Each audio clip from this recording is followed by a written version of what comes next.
Finkel. I'm Sybil. Oh, sorry. I'm Sybil. Yeah, I'm not Sybil, I'm Dad. And today we are joining Dr. Finkel, who has apparently taken over the podcast because he said hi first. So this is now Dr. Finkel's podcast. Yeah, this is the book of Dr. Finkel. The book of Dr. Finkel featuring the book of Dr. Finkel and Sybil. Featuring Dad. I've been ousted. Okay. Well, I look forward to somebody else doing the editing for me then. Oh no, you're still our editor. Okay. Good. Well, we are talking about this is a series of books by David Williams. The World's Worst. So we've got the world's worst parents, the world's worst teachers, there's the world's worst monsters. Upstairs. The world's worst children. The world's worst pets. The world's worst monsters is upstairs. Yeah, there is one of those, but I don't. Yeah. I think I had them. I definitely had them at some point. Let's do this first. You've just heard wife of the podcast, my wife. What did you say? World's Worst Pets. Yeah, we said World's Worst Pets. There's a couple of volumes of World's Worst Children. We've not read those yet, but we've started reading these with Dr. Finkel as a slightly longer bedtime story, which has been a bit hit and miss in terms of the focus required of them. Do Mrs. Splat on the podcast. So we're going to talk about a couple of these, talk about David Williams in general. I'll find Mrs. Splat. What do you think is the importance of learning literacy in today's day and age for the younger generation? Yeah, why do you think literacy is going to be the sort of keystone of the government's education policy? The feeling. Can't stop the feeling. Very true, right. Which character we're going to the world's worst teachers to start with, and which character are we looking at, Dr. Finkel? Mrs. Splat. Mrs. Splat, who is... What can you tell me about Mrs. Splat? I don't want to read. You can read in the podcast. Well, we're not going to read it. We're not going to read it all, we're just going to talk about it. No. So what... Because if you read it, then, what's her job? Then it's really long. Maybe let's do this first. What's Mrs. Splat's job at the school? Eat boys. She doesn't eat boys, although I wouldn't be surprised if she ate boys. I mean, she has fed students a man named Clive. A man named Clive is No, let's do this first. Okay, we can do the world's worst parents. Well, so let's talk about them in general. First of all, I find it very funny that David Williams has become a very mainstream celebrity, like judge on Britain's Got Talent and author and all of these things. When he used to be kind of like big in the started off as a comedian and kind of alternative comedy, worked alongside Vic Reeves and Bob Mortimer a little bit, and then was paired up with Matt Lucas, and they had a show that has not aged very well called Little Britain.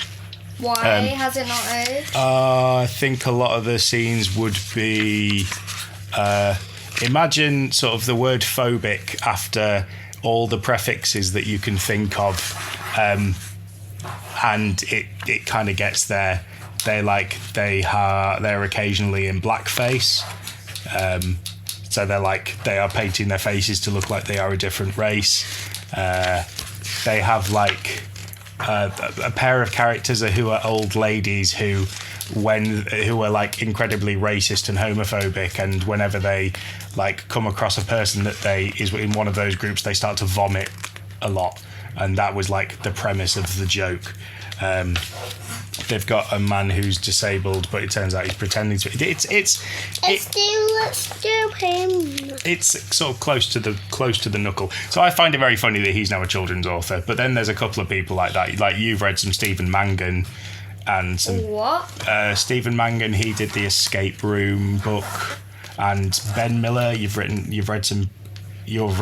started reading at least one Ben Miller book. He's also Ben Miller.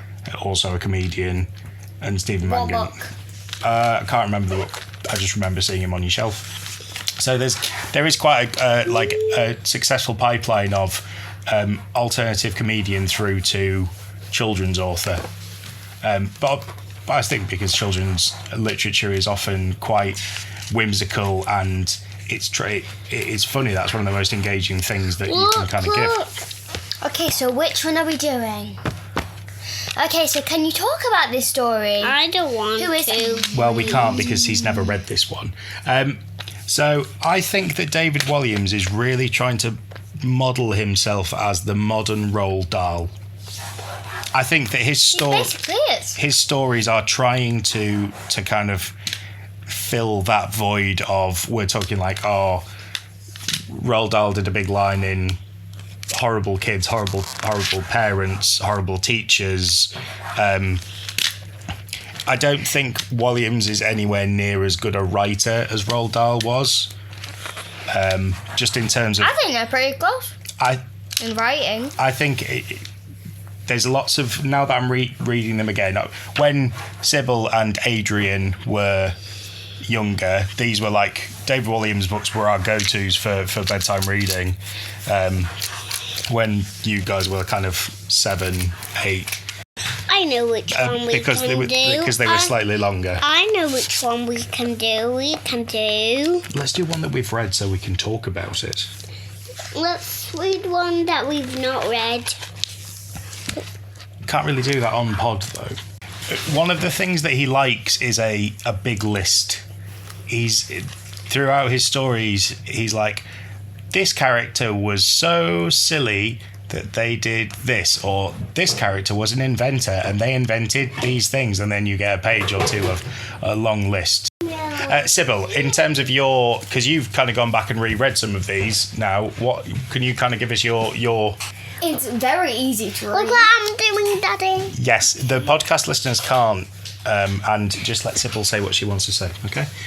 Well, I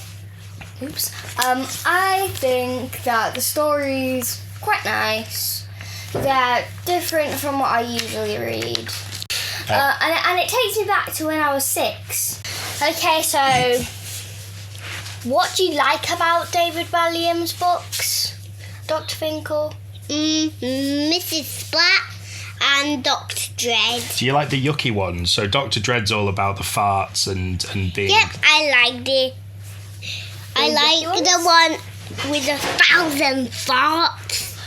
Do you like the smelly ones and the yucky ones? Yeah. Yeah, so there's a lot of that. We've got like Peter Pong, the dad with the world's stinkiest feet, who grates his feet to kind of substitute Parmesan cheese and feeds that to the judges that's meant to be like a sort of Master Chef meets Great British Bake Off. Is it tea? Feet can technically create cheese.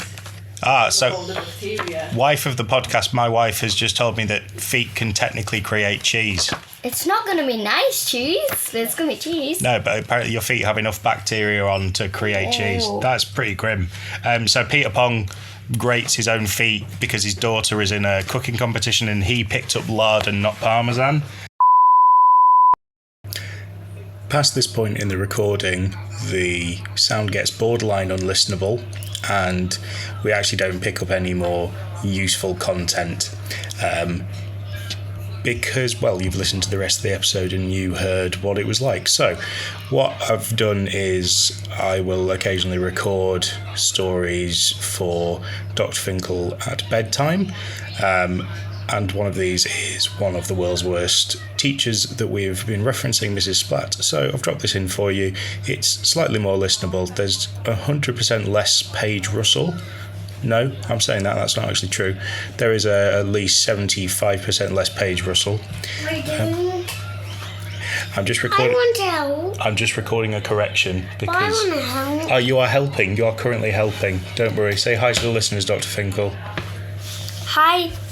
And you will now hear Mrs. Splat. So enjoy that. We will see you next week. Mrs. Splat's Hall of Horrors. Evil is a strong word, but it is not strong enough to describe Mrs. Splat. She was a dinner lady who ruled with an iron fist. Literally, she only had one real hand. The other was made of metal. Legend had it that she'd stuck her hand in a tray of her own gravy to retrieve a spoon, and the gravy was so toxic her hand had melted away. Mrs. Splat's metal hand wasn't the only body part that had been added to her over the years. Oh no. One of her ears was rubber. It was shiny and much bigger than the other, and she couldn't hear out of it. The tale was she'd sliced her own ear off by mistake when she was chopping liver with an axe. Her left eye was made of glass. Slop School lore had it that it had popped out when she was beating a hunk of particularly tough meat into shape. As she saw it roll across the counter, she assumed it was a gobstopper and swallowed it whole. Splat also had a wooden leg. The story passed down through generations of pupils was that their dinner lady had fallen into a vat of her own piping hot custard and it had burned off. Splat also wore a frightful black wiry wig. Legend had it that she'd burned all her hair and eyebrows off when she opened the oven door to take out a casserole she was cooking and it exploded. Underneath her wig, Splat was as bald as an egg. She could whip off her wig when she needed to give one of her ancient pots or pans a jolly good scrub. As a result, it was full of burnt black bits and greasy brown bits. Splat had false teeth. The story was that she'd lost them biting into one of her own rock cakes. Her rock cakes were infamous for being harder than concrete. You might as well bite into a building. It would actually be tastier.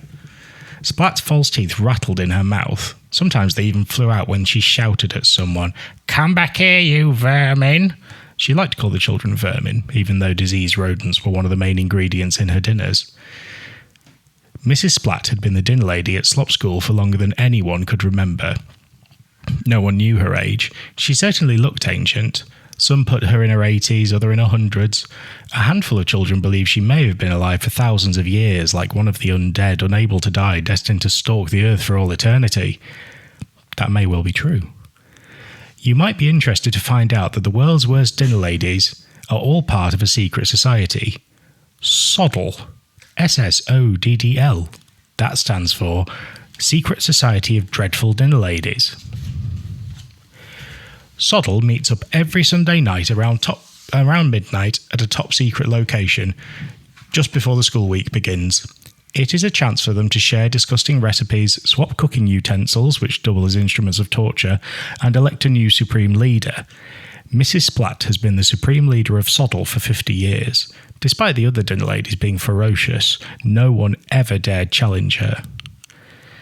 Mrs. Splat took great delight in serving up the most repulsive food she possibly could. Most days it was her dreaded stew.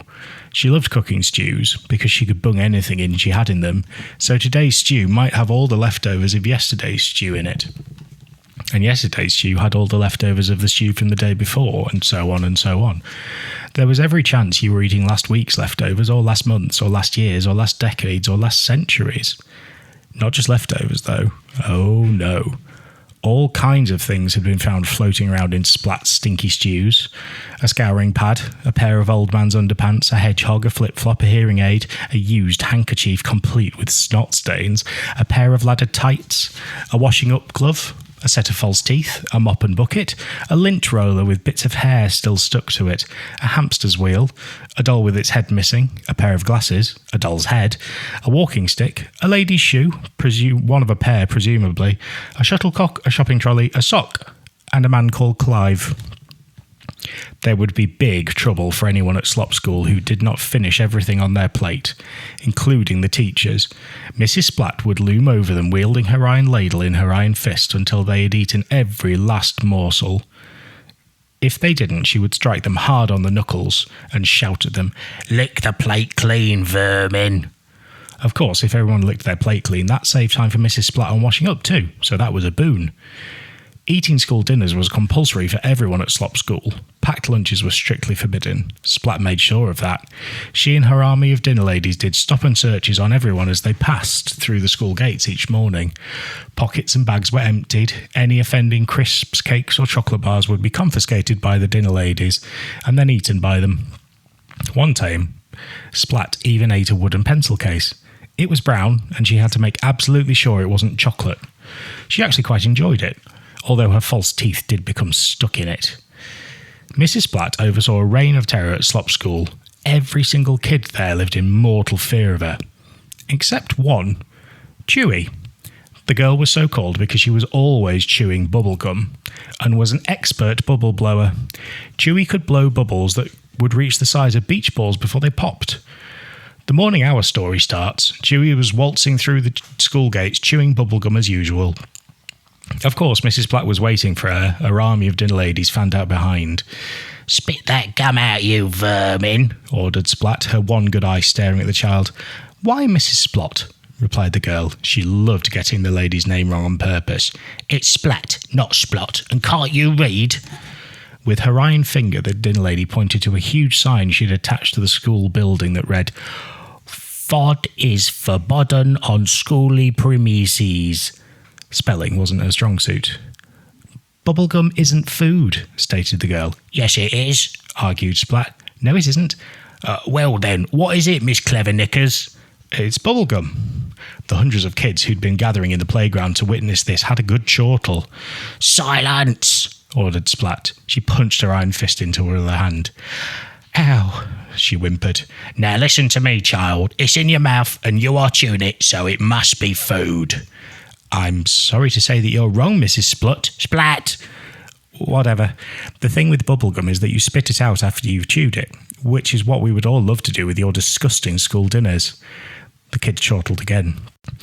With that, the girl burst a huge bubblegum bubble in the dinner lady's face, before swanning off. Splat peeled the pink layer off her face. Before she could get her revenge, the bell rang for the first lesson of the day. She was boiling with anger. She had been made to look a fool. Now she was determined to break this vermin once and for all. Splat limped to the dining hall, or Hall of Horrors as the slop kids called it. Thud, thud, thud went her wooden leg. Once in her kitchen, the dinner lady began hatching an evil plan. "Today," she announced to her army of dinner ladies, "we will create the most repulsive, inedible, deadly dinner of all time." "I thought we did that every day," piped up the one with the glasses. "We do, thank you, but today I want to teach that vermin a lesson she will never forget." "Chewie," exclaimed the one with the crooked nose. "Yes, you guessed it. I want the food we serve up today to send that nasty little child running for the hills." A cheer went up in the kitchen. Immediately, the dinner ladies set to work. By noon, Splat and her gang had created the most repulsive school dinner menu of all time. The bell rang for lunchtime. Splat whipped off her wig, gave the counter a quick mop, plonked the wig back on, and took her place behind the trays of food, if they could be called that. Her iron ladle was in her iron fist, her one good ear listening out for Chewie, and her one good eye looking out for her. As soon as Chewie pushed the double doors open to the dining room, the girl was shocked by the smell. The food always stank, but today the stink was enough to knock you out. All the pupils and teachers of Slop School were choking and coughing, their eyes streaming. Pinching her nose with her fingers, Chewie nervously approached the food counter. Bubbling away was something that looked like a stew, even though it smelled like a campsite toilet. "We meet again, child," purred Splat. "Good afternoon, Mrs. Split," chirped the girl. "Splat!" That's what I said, Splut. "What kind of stew is this?" Stew, thundered Splat, her false teeth shooting across the Hall of Horrors. They landed in some poor child's stinging nettle soup. Fortunately, one of the dinner ladies, the one with a hairy chin, retrieved them for her glorious leader. I mean, what kind of meat is it?" asked the girl. "Roadkill," replied Splat, after replacing her false teeth. "It looked like a squirrel. It could have been a fox or a big ginger rat. Hard to be sure. The lorry had squashed it flat." "Absolutely revolting," was the girl's verdict. "Oh, thank you kindly, child," replied the dinner lady. That was high praise indeed. "I am not eating that." No matter, purred the dinner lady, guiding the girl along the counter to something even more disgusting. "I also have this pie, straight from the oven." The girl peered down at it. "What kind of pie is it?" she asked. Pie. Once again, her false teeth made a dash for freedom. They landed in a teacher's beetle blancmange. This time, the dinner lady with the eye patch retrieved Splat's teeth for her. "Have a slice," ordered Splat. "It's a surprise. My special pie surprise." Just then, Chewie spotted that underneath the pastry top something had moved. It was alive. "What was that?" she demanded, seriously spooked. What was what, child? Replied the dinner lady mock innocently. Something moved under the pastry. Just then a claw appeared from underneath. Splat whacked it with a ladle. Grrr. What was underneath the pastry top growled. I do pride myself on only using the freshest ingredients, announced Splat. There's fresh and there's still alive. I am never eating that. The dinner lady was growing tired of all this talking. She wanted the girl to do some eating and fast. Well, there is still one more choice, child, she said, moving the girl further down the food counter, and I have saved the best until last. Dumplings. These dumplings were brown and steaming and looked as if an animal had laid them that morning. They are not dumplings, exclaimed the girl. Oh, yes, they are, child. I saw these dumplings being dumped with my own eye, hence the name. Splat chuckled to herself. Behind her, the gang of dinner ladies chuckled too. The girl was adamant. I am never, ever, ever, ever eating that. Oh, yes, you are, child. That was your final choice. So, dumplings it is. Splat went to ladle one of these brown steaming nightmares onto the girl's plate. No! Shouted Chewy. It was so loud that the Hall of Horrors descended into silence. No one ever dared to say no to Mrs. Splat. All eyes turned to the dinner lady, who laughed her best evil laugh. She laughed so hard, her false teeth shot out again and landed in the stew. It splashed the girl from head to toe. Ugh! Exclaimed Chewy. Then she suddenly found herself feeling hotter than hot. Ow! It's burning my skin! Well, I do like my stews to be spicy, said the dinner lady. She reached her iron fist into the pot and pulled out her false teeth before pushing them back into her mouth. I am not eating any of this muck, shouted the girl. You have to eat something, child, replied the dinner lady. Well, I will not. Not even a pea, suggested the dinner lady mock innocently. A pea? Yes, an incy-wincy little pea. That couldn't do any harm now, could it, child? The girl was feeling uneasy. It sounded like a trap. Just a pea? Asked Chewy. Just a pea. No sauce on it? No sauce. Not spiced in any way? No, no spice. Not stuffed with anything? No stuffing. All right, announced Chewy. For my lunch today, I shall have one pea. The dinner lady sported a ghoulish grin. One pea, coming right up, child.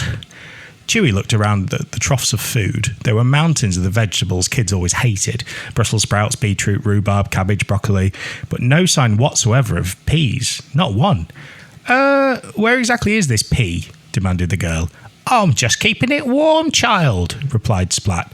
Then the dinner lady began making the most awful noises with her nose. What on earth are you doing? Asked the girl. Just retrieving your pea. With one final snort, a green pellet flew out of her nose and landed on the girl's plate with a ding. The girl stared down at it. That's not a pea, she said, not unreasonably. What is it then, child? Purred Splat. A bogey. No, it's not. But yes, it is. No, it's not. Yes, it is. No, it's not. Yes, it is.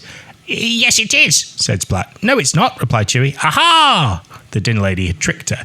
It's snot, shouted Chewy in frustration. Shut up and eat your greens. Greens are good for you. Not that kind of green. Eat it. I won't. Oh, yes, you will. Oh, yes, you will. With that, Splat grabbed the girl by the shoulders and sat her down on the bench. Eat, vermin, eat, she ordered. No.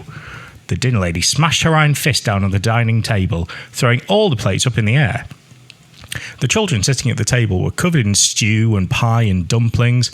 Oh, they cried. It was disgusting being coated in the stuff, although it was preferable to eating it. Eat it, or I promise there will be hell to pay, shouted Splat. Once again, her false teeth went flying, hitting a boy on the head. He landed face down in his stew. I said no, shouted the girl. Splat was so frustrated she shouted, vermin, and thumped the wall with her iron fist. A cloud of dust exploded across the room. Everyone began coughing and spluttering. Splat strained to remove her fist from the wall, but she couldn't. Her fist was stuck there. She yanked and yanked and yanked, but it just wouldn't budge. Look what you've done to my blasted hand, child, she growled. The dinner lady pushed her foot up against the wall to act as a lever. She tugged and tugged and tugged before, bloop, Her arm popped clean out of her metal hand. "No!" shouted the dinner lady. Without her iron fist, Splat felt powerless. Not thinking, she unscrewed her wooden leg so that she could instill terror. She bashed the dining table with it. "That will be you next, vermin!" If she had thought first, Splat would have realised that, unlike the flamingo, she was unable to stand on one leg. A look of horror flashed across her face as she realised this and lost her balance. Before she knew it, Splat was lying face down on the greasy floor of the dining room. To make matters worse, her glass eye popped out of its socket and rolled across the floor. As she scrambled to her knee, her rubber ear dropped off. She picked it up and scared the children with it by sticking it right in their faces. "Don't think I can't hear you, children," she roared. "Now, vermin, eat that pea." "No!" shouted Chewie. In frustration, Splat yanked off her wig and threw it at the girl. Chewie ducked, and it landed in the stew of the elderly history teacher, Mr. Antiquate. "Excuse me, madam," he began. "I think there's a hair in my stew." Still, the old man carried on eating. He actually enjoyed Mrs. Splat's food, but he was the only one. The dinner lady was now half the woman she had been, having lost a leg, a hand, her wig, her left eye, and her left ear. Still, she was coming straight for Chewie.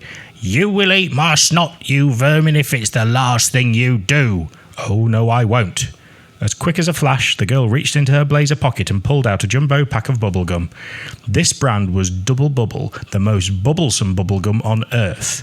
Once unwrapped, she stuffed the entire pack of Double Bubble into her mouth and began chewing like a maniac. Then, as soon as she could, Chewie began blowing a bubble. "No gum in the dining room, vermin!" roared Splat from the dining room floor. Still, Chewie blew and blew and blew and blew. First, the bubble was the size of a ping-pong ball. Then it was the size of a watermelon. "Spit that out at once!" Next, it was the size of a globe. Eventually, it was the size of a hot air balloon. "I am going to pop your bubble for the last time." Splat lifted up her finger to the bubble and tried to stab it with her dirty grey nail. But instead of popping, the bubble enveloped Mrs. Splat. In no time at all, the dinner lady was trapped inside it. "Let me out, you vermin, let me out," she cried, slamming her hand against the wall of the pink bubblegum that imprisoned her. "I need all your help, kids," called out Chewie. "Every single one of you." The children in the dining room all leapt to their feet. "Hold the doors open," ordered the girl. The nearest two children to the dining room double doors did just that. "The rest of you gather around me and blow." "Blow?" asked the littlest boy. "Trust me, this will only work if we all do it. 3, 2, 1, blow!" All at once the children did what she said. They pursed their lips and blew as hard as they could. Together, the kids of Slop School created a gust of wind that was so powerful it blew the giant bubblegum bubble with Splat trapped inside it out of the Hall of Horrors. The dinner ladies all looked on in wonder as their glorious leader floated past them. "No!" cried Splat, bashing against the wall of bubblegum. She tried to spit her false teeth out to make a hole, but the teeth bounced off the pink wall and whacked her right in the nose. "Ow!" she screamed as she sailed through the doors and out into the playground. "Kids, follow her and keep blowing," ordered Chewie. Soon the kids had the bubble floating high in the air. Before you knew it, the evil Mrs. Splat was nothing more than a tiny pink dot in the sky. "Goodbye," called out Chewie. "Us vermin are so going to miss you." All the kids laughed heartily. "Right, now let's order some pizza," shouted the girl. "Yeah!" they all cheered.